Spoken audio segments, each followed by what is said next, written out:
Alors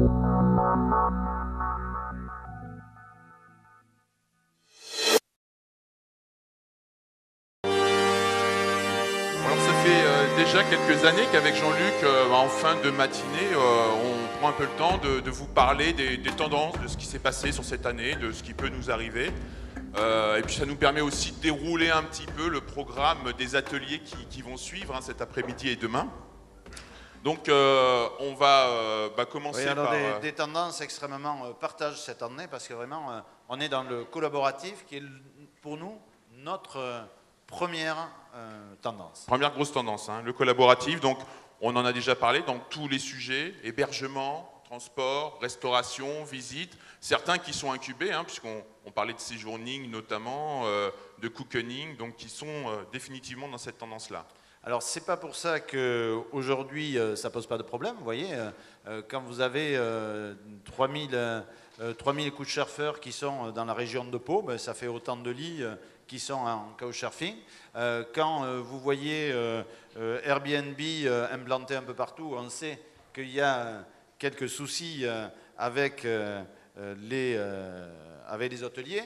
Couchsurfing, c'était au départ une grande communauté, puisqu'au départ, le collaboratif se veut communautaire, se veut dans l'échange. Au départ, c'était une communauté, et puis maintenant, c'est une société totalement privée, qui a des bénévoles régionaux, mais qui est là pour faire du business. Donc, dans le collaboratif, même dans le participatif, on est aussi dans cette tendance-là. Alors, que dire de Airbnb, qui a réalisé des levées de fonds importantes, qui seraient valorisées plus de 2 milliards de dollars aujourd'hui, alors qu'on a l'impression d'être avec des gentils, mais ce n'est pas forcément toujours le cas. Il ne faut pas oublier que le collaboratif, c'est avant tout une économie. Et que même si ça se base sur des valeurs et sur de la confiance, c'est avant tout une économie. Et donc aujourd'hui, la question, on va le voir, c'est comment, quand on est dans un office de tourisme, ou dans un organisme de tourisme, on travaille, on jongle avec ça. Très bien, ouais, donc pas d'angélisme, collaboratif, participatif, des définitions qui peuvent diverger selon les services, clairement. Oui, tout à fait. Alors, la data. C'est forcément un des sujets qu'on va évoquer également dans de nombreux ateliers. On n'arrête pas de vouloir l'ouvrir. Alors, est-ce qu'elle est plutôt big, plutôt smart, Ludo ? Alors c'est vrai qu'on l'évoque depuis maintenant 3-4 ans, je crois, sur les rencontres. On va y revenir encore dans 2 ateliers.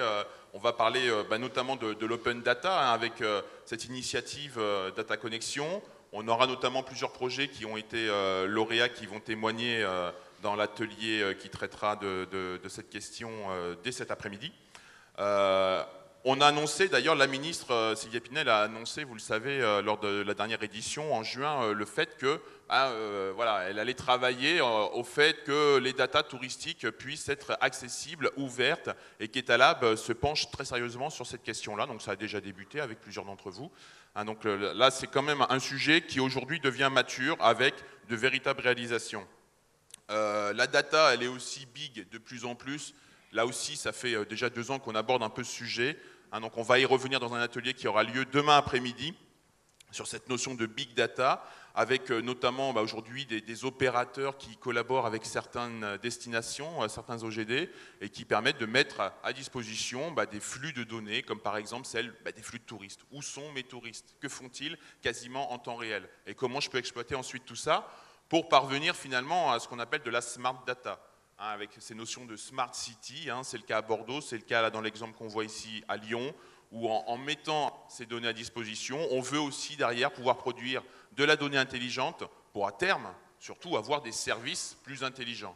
Donc essayer finalement, grâce à toutes ces données-là, d'avoir des choses qui nous permettent d'adapter nos services. La plupart des grands leaders informatiques travaillent dessus, et on a notamment IBM qui nous parle en ce moment beaucoup d'analytics. Vous avez peut-être vu quelques publicités. Je vous propose d'en regarder une. L'idée, c'est de turn big data into big results. Donc, c'est vraiment du chiffre d'affaires. Et c'est le message qu'on peut aujourd'hui avoir vis-à-vis de nos prestataires. Not predictions.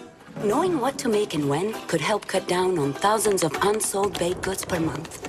Using analytics, we discovered when it's drizzling outside, people eat more cake.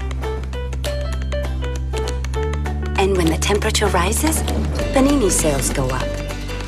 Finding these hidden connections helped our European bakeries increase profitability by up to 20%. Let's build a smarter planet. Ah, ce sera facile hein, quand on fera ça avec les produits touristiques. Bah ça oui. va aussi vite. 20%, hein, c'est le seul truc à retenir de cette vidéo. Dis-moi- 20%. Ce qui est intéressant, c'est effectivement de voir que d'autres secteurs le font depuis longtemps. Hein. Quand vous allez dans un supermarché, le rayonnage, il change tous les jours, il change tous les mois, il change en permanence. Et comment nous, on fait, comme cette madame, pour changer le rayonnage de notre office de tourisme, de nos lieux d'accueil? On aura quand même, dans l'Internet de séjour, on en parlera, une expérience alsacienne dans ce domaine-là, où on arrive justement à changer la donnée selon où est et quand se trouve notre visiteur. En parlant d'analytics, Ludo, où est-ce qu'on en est finalement? Parce que des outils comme Google Analytics, maintenant on a une newsletter mensuelle, etc. Ouais, c'est assez impressionnant de voir à quel point le produit évolue en permanence. Et comme tu le disais, hein, le newsletter mensuel qui vous parle de toutes les mises à jour avec des acquisitions qui permettent vraiment d'avoir des données, ce qu'ils appellent des insights, qui sont extrêmement précises. Hein, avec aujourd'hui des outils comme les gestionnaires de balises, avec Wildfire qui permet d'analyser les réseaux sociaux, etc. Et on est encore un petit peu en difficulté par rapport à tout cela. C'est vrai que bon, quand on a des fois quelques interrogations sur où je trouve les sources d'arrivée sur mon site dans Google Analytics, bah, je pense que le contenu de ces newsletters-là est encore un petit peu costaud pour les usages que l'on peut en faire. Mais ce que disait Guy tout à l'heure, c'est qu'aujourd'hui la technologie va très vite et qu'on a un peu de mal à suivre. Est-ce qu'on peut imaginer que dans des TPE comme des offices de tourisme, on puisse aujourd'hui être tout à fait au point sur l'ensemble de ces évolutions, notamment en termes de web marketing? Oui, mais c'est une vraie difficulté. On le voit, vous avez entendu parler de ces nouveaux mots, remarketing ou retargeting, trigger marketing. On l'avait évoqué déjà l'an dernier avec Jonathan Widor sur un atelier. Aujourd'hui, les gros du web, hein, et notamment tous les sites de e-commerce, utilisent ces techniques qui vous permettent de pousser de la bannière vers les utilisateurs qui ne sont pas allés jusqu'au bout du processus d'achat, vous permettent d'avoir des fichiers clients hyper qualifiés et derrière, on va vous envoyer de l'email marketing selon votre date d'anniversaire, selon votre fête, selon etc. etc. Et c'est vrai que nous, pour l'instant, l'utilisation d'AdWords se limite généralement à l'achat de quelques combinaisons de mots-clés. On est aujourd'hui à un niveau qui est bien supérieur pour de nombreux acteurs qui sont présents sur le web. Qui sont comme par exemple d'autres technos, comme Facebook Connect, on en parle depuis longtemps. Est-ce qu'en social marketing, Facebook Connect, c'est bien utilisé par les offices de tourisme? Alors c'est clairement quelque chose dont on parle aussi depuis quelques temps. On va y revenir dans des ateliers sur les réseaux sociaux ou sur le Facebook Connect. Bah, c'est la résurgence finalement de l'espace personnel qu'on peut se créer très facilement. Alors on le voit apparaître effectivement hein, sur de nombreuses applications. Une ici, hein, l'exemple de Gizmodo, donc qui souhaite accéder au profil public, à la liste d'amis, pendant que je me connecte à mon espace perso chez lui grâce à Facebook. On a un office de tourisme hein, qui l'avait mis en place, qui l'a toujours en place sur son site, c'est Brive-la-Gaillarde, où on a la connexion par Facebook. Je ne crois pas qu'il y en ait énormément d'autres à ma connaissance. Si vous les avez, merci de les tweeter.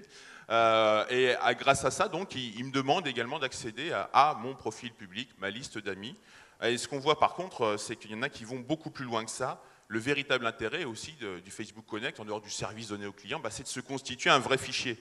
Hein, ici, sur le magazine Bild allemand, bah, lui, il va accéder à mon profil public, mais aussi à ma liste d'amis, mais aussi à mon adresse électronique, mais aussi à ma description personnelle, pourquoi pas à mon numéro de téléphone, mon adresse perso, etc.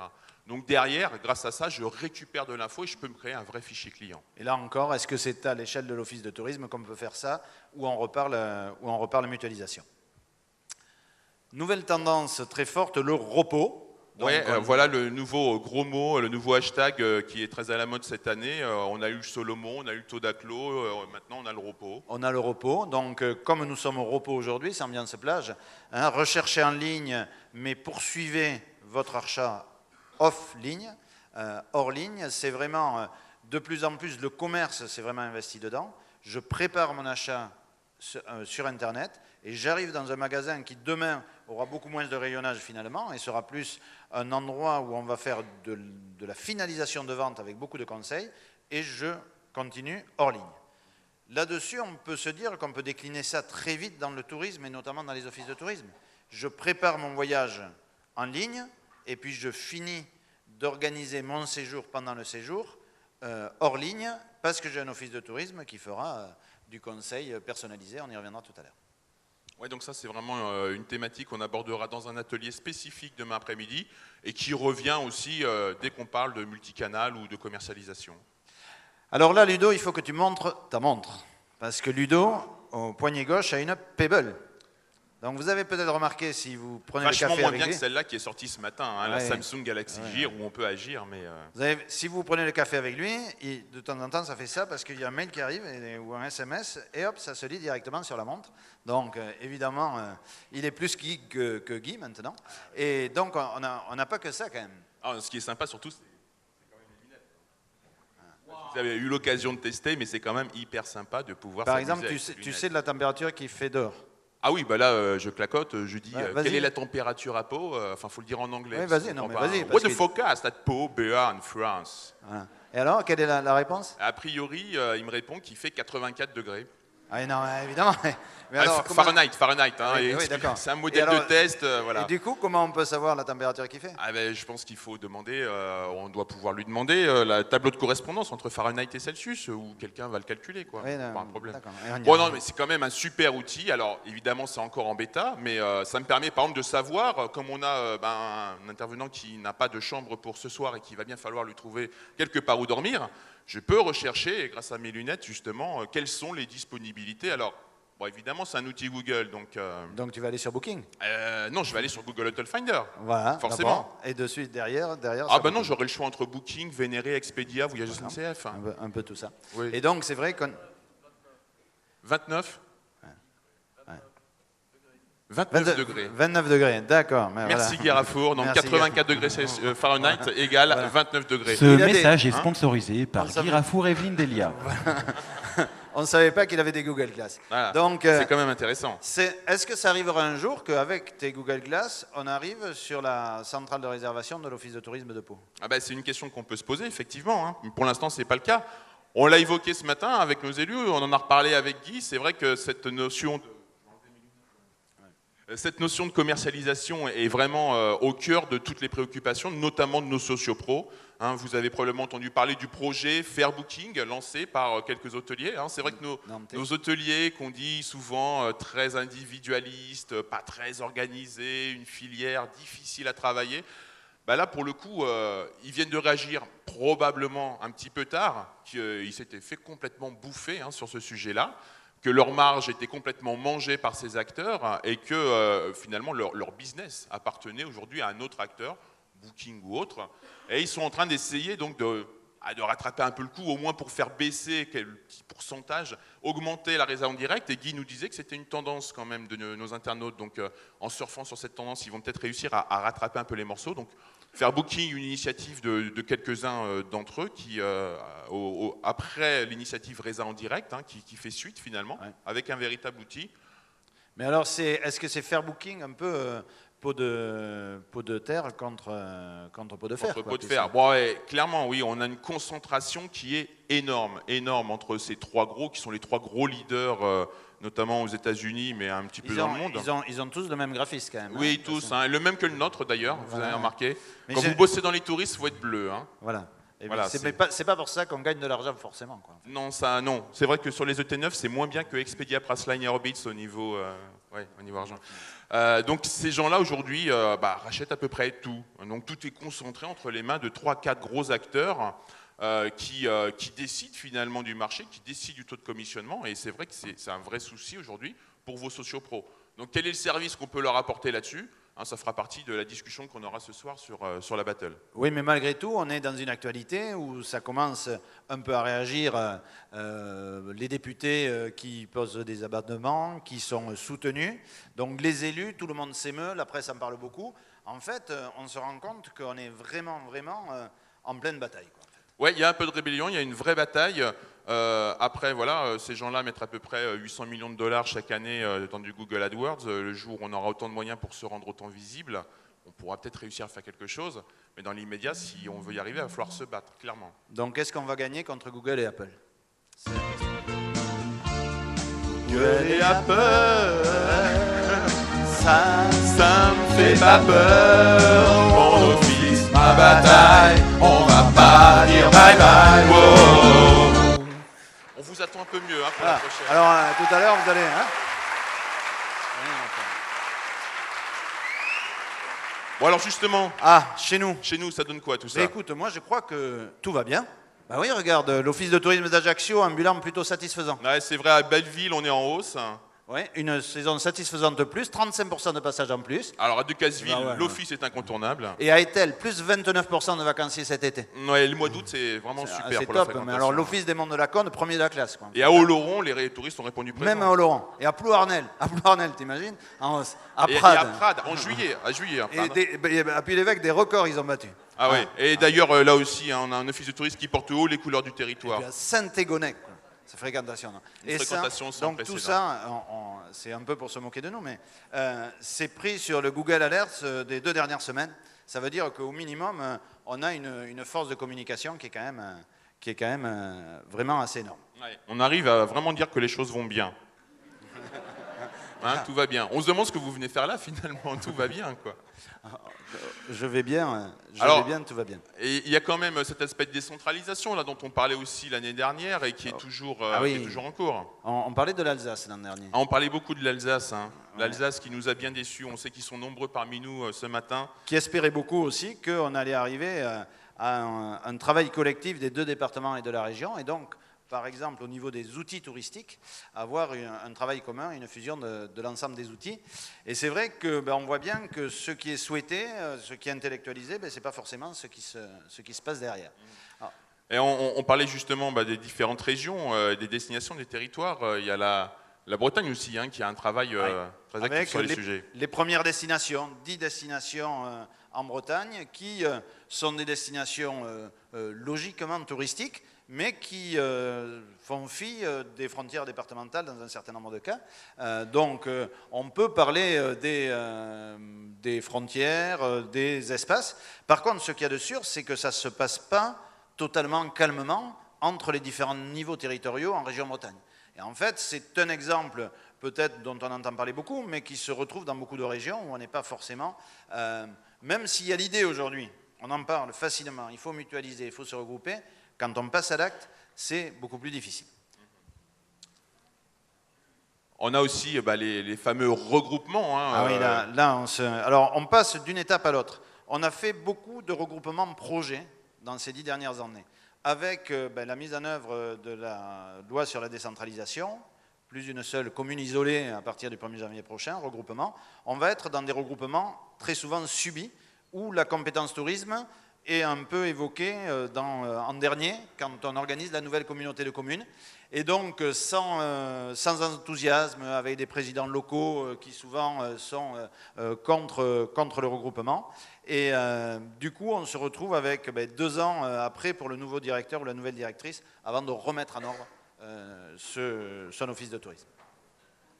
Alors là, tu as une série d'exemples qui proviennent un peu tous du même endroit, mais c'est un peu partout pareil. Quand est-ce qu'on va arriver alors à descendre de 2500 à combien? C'était combien l'objectif? 152, non? Il y avait un objectif il y a quelques années, aujourd'hui il n'y en a plus de chiffré.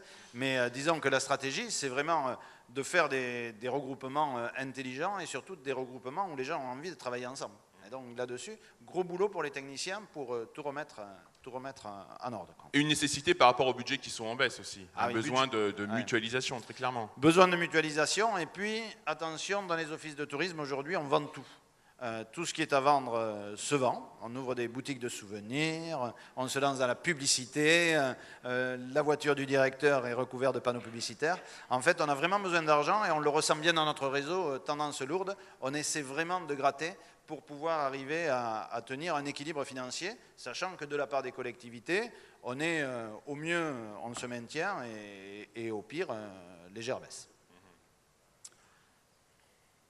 Alors l'autre sujet qui nous anime aussi, c'est les municipales qui arrivent. Ah oui, ça va tout changer puisqu'il y a des élus qui vont changer, donc il va falloir un peu former au tourisme. En attendant, les élus et les candidats, ceux en place notamment, s'occupent beaucoup de leurs électeurs et notamment par exemple des commerçants, comme cet exemple d'Uzès qu'on a vu cet été où suite à un coup de fil d'un restaurateur, coup de fil test à l'office de tourisme pour savoir si on parlait de son restaurant.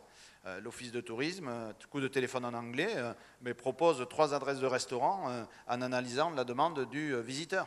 Le restaurateur part à la mairie, le maire convoque convoque le président et le directeur de l'office de tourisme suite à ce dysfonctionnement, en leur expliquant que finalement, c'est pas normal, quoi. Ah bah là, gros mécontentement, et on l'entend bien, puisque cet élu, il demande de l'exhaustivité, il demande de la neutralité. Il nous explique que quand il y a un dysfonctionnement, il faut clarifier la situation. Hein. Donc on convoque, il est inadmissible que l'office de tourisme fournisse des renseignements partiels sur les restaurateurs. Le boulot d'un office de tourisme, c'est distribuer des catalogues. Enfin écoutez, on se demande ce que vous venez faire là, franchement. Vous n'avez pas mieux à faire, apprendre à distribuer des catalogues, par exemple. Du coup, totalement en accord avec ce que demandent les visiteurs qui voudraient qu'on leur raconte des histoires, ou bien avoir un conseil, un avis éclairé, puisque c'est ce que nous a dit Guy tout à l'heure. Heureusement, dans ce monde de brut, il y a quand même de belles lueurs d'espoir.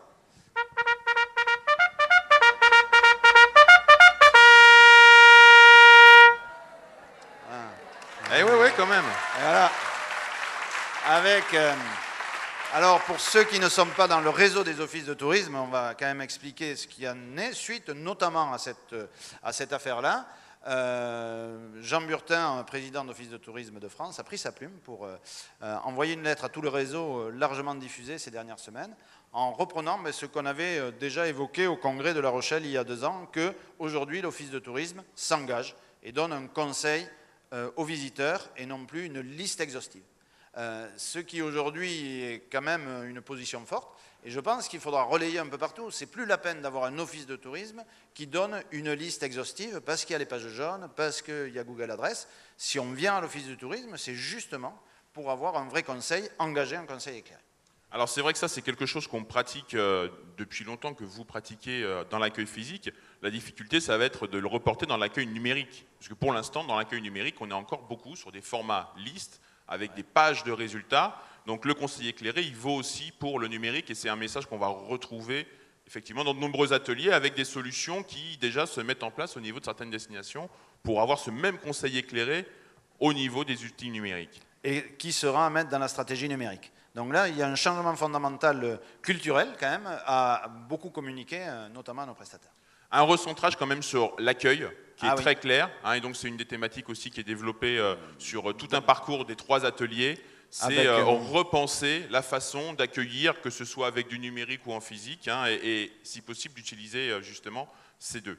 Avec un leitmotiv, c'est on remet l'humain au centre du débat. C'est-à-dire qu'ici même, on a parlé beaucoup d'outils, après on a parlé d'outils numériques, après on a parlé de stratégie, et puis dans l'année qui vient de s'écouler, on est quand même beaucoup revenu sur comment le numérique est un outil dans l'office de tourisme pour que le conseiller en séjour soit valorisé dans sa fonction de conseil et qu'il puisse faire de la médiation. Beaucoup d'expérience cette année, donc il y aura 2 ateliers notamment où on en parlera pas mal. Et puis une autre question aussi, c'est est-ce que l'accueil c'est la fin des murs de Berlin en reprenant le titre d'un article. Le titre d'un article qui a été écrit par Bruno Leland, effectivement, hein, et qui se posait la question de savoir si enfin on allait enlever ces fameuses banques d'accueil qui font obstacle finalement entre notre client, notre touriste et le conseiller, la conseillère en séjour, qui crée une distance. On voit bien que dans de nombreux autres secteurs, on parle de la poste, on parle des banques, on parle de tous ces lieux recevant public, on a tendance à essayer de se rapprocher de notre client, le mettre dans une relation de confiance, l'asseoir autour de la table. Hein, vous avez vu que ce matin, nos élus ont accepté de ne pas se réfugier derrière un pupitre, mais de venir à table et de discuter ensemble. Et je pense qu'on a tous apprécié cet échange qui était beaucoup plus direct. Bah, nos clients, c'est la même chose. Hein, ils recherchent de plus en plus à avoir un accueil personnalisé, à avoir un accueil peut-être même sur rendez-vous. C'est l'exemple ici à Cognac notamment, hein, où on peut prendre un rendez-vous avec un conseiller en séjour. Et on a vu de nombreuses initiatives hein, depuis 2-3 ans maintenant, où effectivement on essaye d'orienter les gens et de faire en sorte que ceux qui sont à même peut-être de consommer davantage que ce qu'ils avaient prévu de faire, on va les orienter vers quelque chose qui va les intéresser. Donc, accueil humain, personnalisation, ça dans l'accueil c'est très, très fort. Et puis, c'est d'aller hors les murs. Le nombre d'offices de tourisme mobile se développe, alors souvent en lien avec la personnalité du territoire. Ici, on a par exemple un office de tourisme très branché plage, beach au Cap d'Agde, ou bien alors dans un autre endroit, Ludo, on ira comme... Ah bah à la Canon, on y va carrément en pédalo. Hein. Voilà. Donc là, c'est une bonne initiative. Voilà. Bon, je ne suis pas sûr que la brochure reste au sec bien longtemps, mais au moins le visiteur s'en souviendra. Et donc, ouais. Moi, je pense que je vais acheter un matelas gonflable et aller faire un tour sur cette plage, ça a l'air très sympathique. Donc Alors, on est beaucoup des triporteurs, qu'est-ce qu'on a vu d'autre des voitures en vélos, projet, les des voitures, camions, etc. Avec cette idée, encore une fois, on va le redévelopper aussi, ça fait déjà quelques temps qu'on la martèle.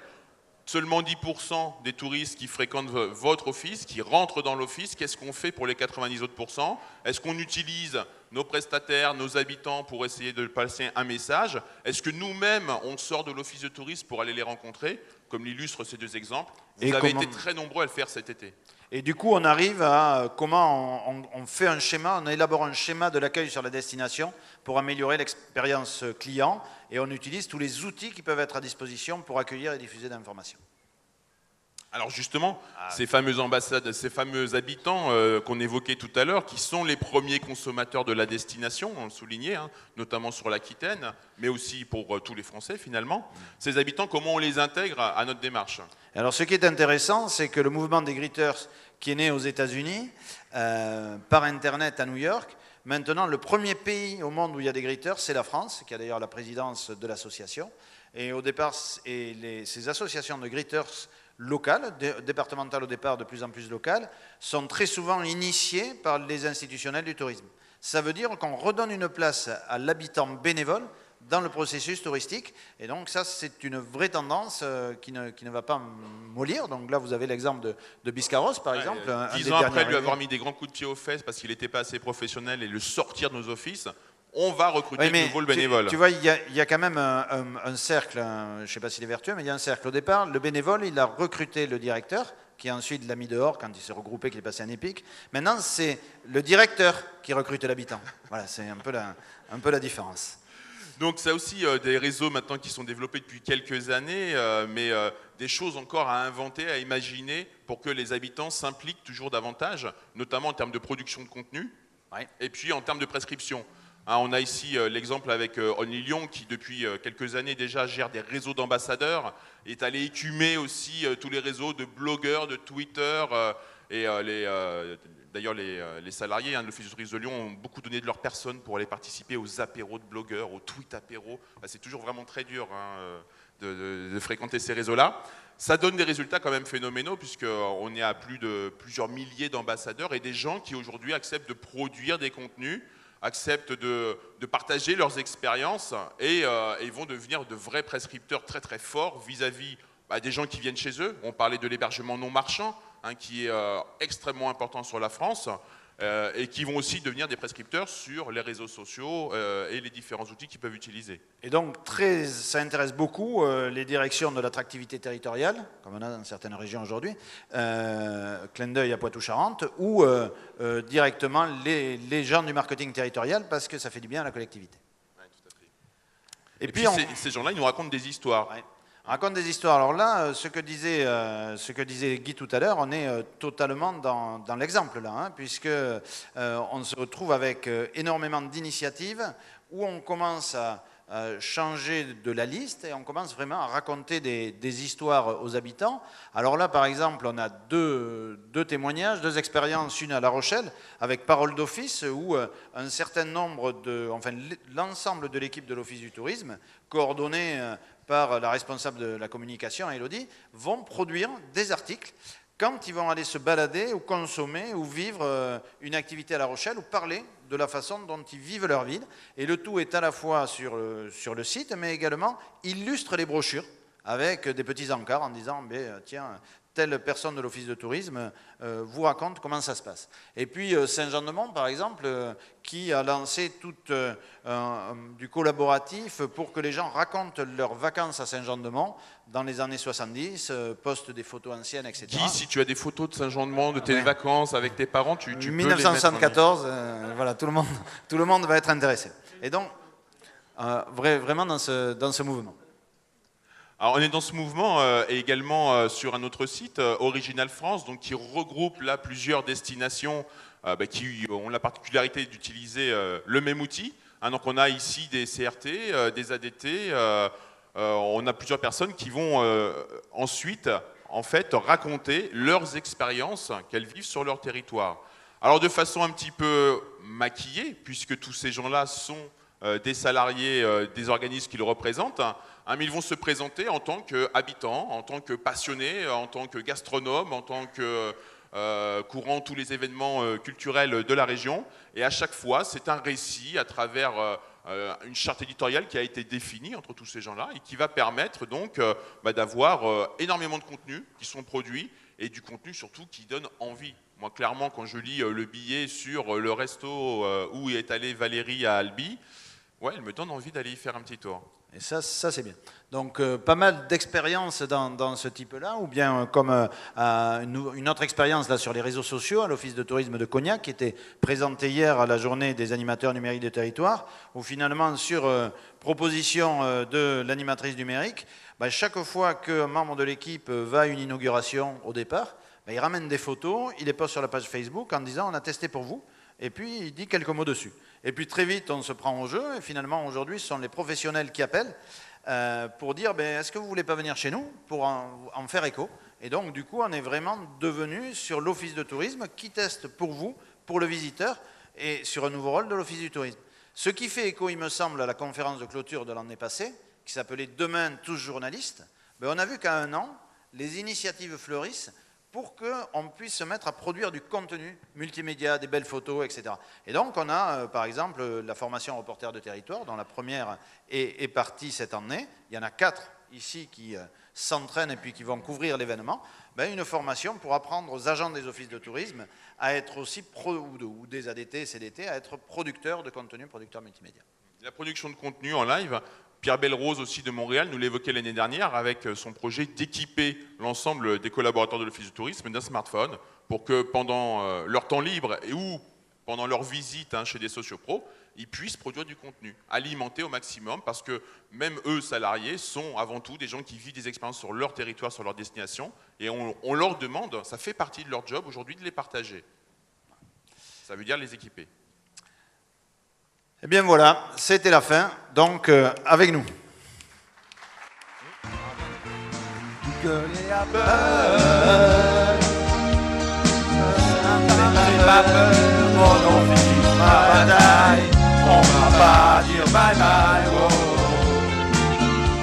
a eu le raté, j'ai pas entendu la musique du départ. On a encore un peu de progrès à faire sur les répétitions. Mais... Ouais, sur le karaoké, encore du boulot. Bon, on verra en 2014 ce qui a bougé, ce qui a évolué, mais c'est vrai qu'on se rend compte que généralement, d'une année sur l'autre, on revient un petit peu sur les mêmes sujets, mais qu'il y a des grosses tendances qui sont en train de s'installer, notamment sur la commercialisation qu'on réabordera ce soir. Pierre, est-ce qu'on a des questions, des interrogations, des observations sur ces sujets ? Eh bien non, en fait, parce que moi je suis en vacances. Et en fait, je préférais vous parler de quelque chose. Il s'appelle Touti. Touti, c'est mon chat. Et on est parti en vacances il y a 2 semaines ensemble et on a passé un très bon séjour à la Baule. Et là, j'ai vu plein de chiffres. Il y avait des chiffres sur des 4x3. Il y avait 3,90 € le prix du jambon. Mais Touti m'a dit... Enfin, je ne vais pas tout vous raconter. On en parlait hier soir avec Guy. Mais je crois visiblement qu'il y a pas mal de gens qui, encore une fois, sont assez contents qu'on oublie l'exhaustivité dans les tweets, qu'on pousse de l'information engagée. On parlait de certification tout à l'heure, certifié ouvert, tiens, certifié ouvert, je crois que ça sonne un petit peu en Alsace aussi, de l'engagement et de la qualité. C'est ce qui ressort beaucoup, et c'est ce que Touti m'a glissé à l'oreille tout à l'heure, mais ça on en reparlera avec Guy. Regarde Touti, il est là. Tu le connais ? Merci Pierre.